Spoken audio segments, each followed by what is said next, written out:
and the principal saw that, and she went No. over and she yelled at me. But then I didn't understand what she was saying, but it felt like she was just like really really angry, but I didn't understand what she was actually Uh, saying. would you guys like to introduce yourselves first? Alright, I guess I'll start. Okay, so my name is Haykal Afkar. I can speak I'd say I can speak two languages, which is Indonesian and English. I can speak some Japanese, but I'm not like most proficient at it. I can speak English because I used to live in Australia, I guess. Yeah.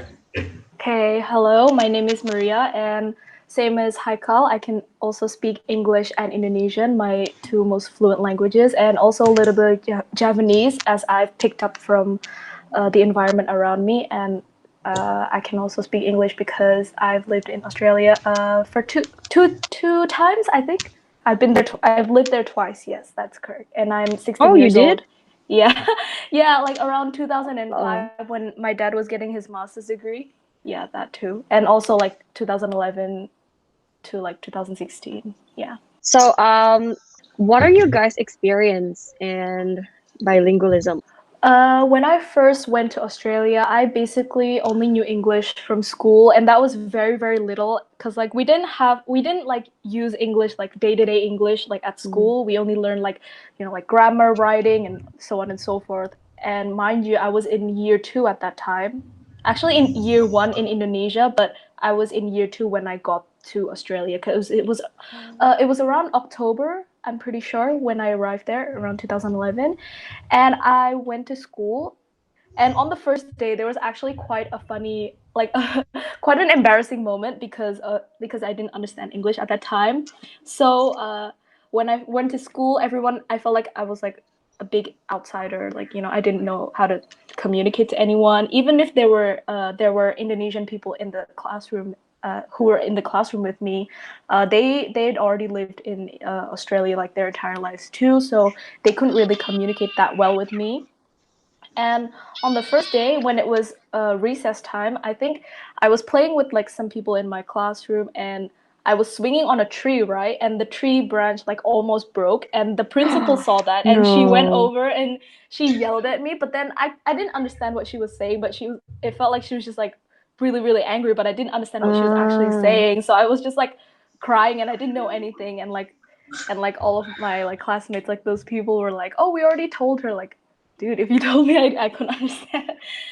And also, when I came back from Indonesia, I think me adjusting to Indonesian wasn't as hard as when I adjusted to English, because like a couple of months before I went back to Indonesia, my parents already told me. They said, "Hey, we're gonna go back to Indonesia sometime soon. You need to start being able to use at least day-to-day Indonesian so that I'm not like as lost as I was." But like like technical Indonesian, like kata-kata baku and kata teknis and stuff like that, and overall slang was quite hard for me to get used to here. what about Haikal? Okay, so I'd say it was somewhere similar to Maria's experience. When I first came to what is it, Australia, it was pretty uncomfortable because you are in a new place where you're not familiar with, Mm. and using a new language that you're also not familiar with. Even though I have experience with English way before I went to Australia, how we use it is because we're using it more often. It's quite hard.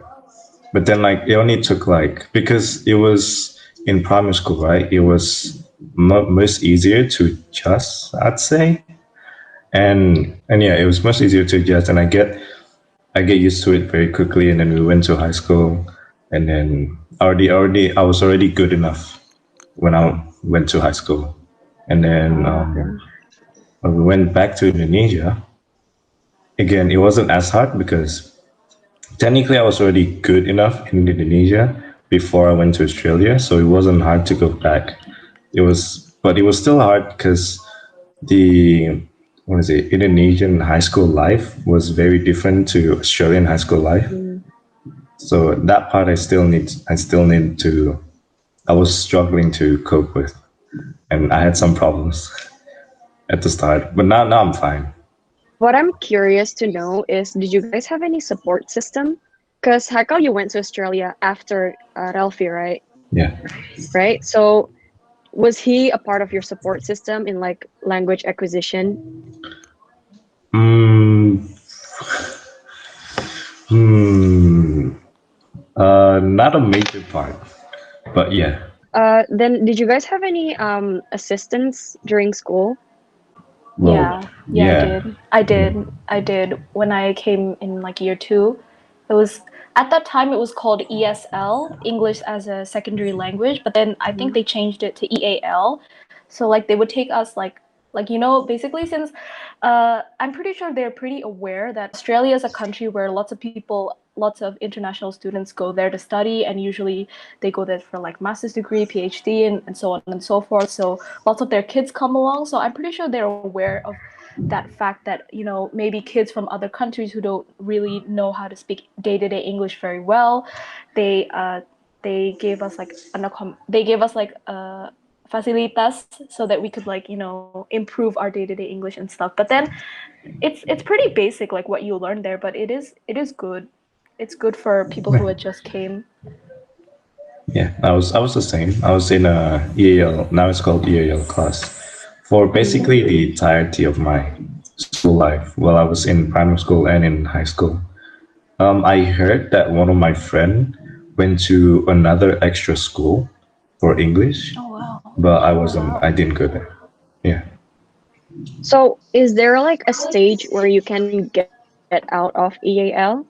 Or like you just Yeah, have there to, is. there there. is? Yeah, there. Yes, there is. If the teacher feels like you're already capable, they're like, okay, I don't think you need to come to EAL anymore. They just say that to you like very upfront. At Okay. least with my experience, I was in EAL around like in year two, and when I was in year three, the teacher already said, oh, you can speak pretty well, you have good abilities, you don't need to go to EAL anymore. And so that's it took me only a little bit of time to adjust completely, but it's definitely different for every kid, I think.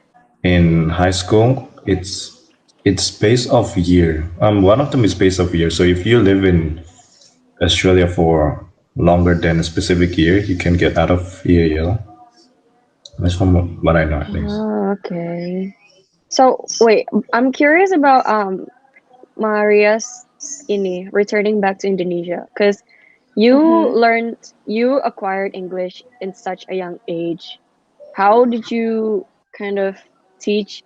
Did you teach yourself, or like did your parents gave you like certain teaching materials for you to understand Indonesian, or what was the system?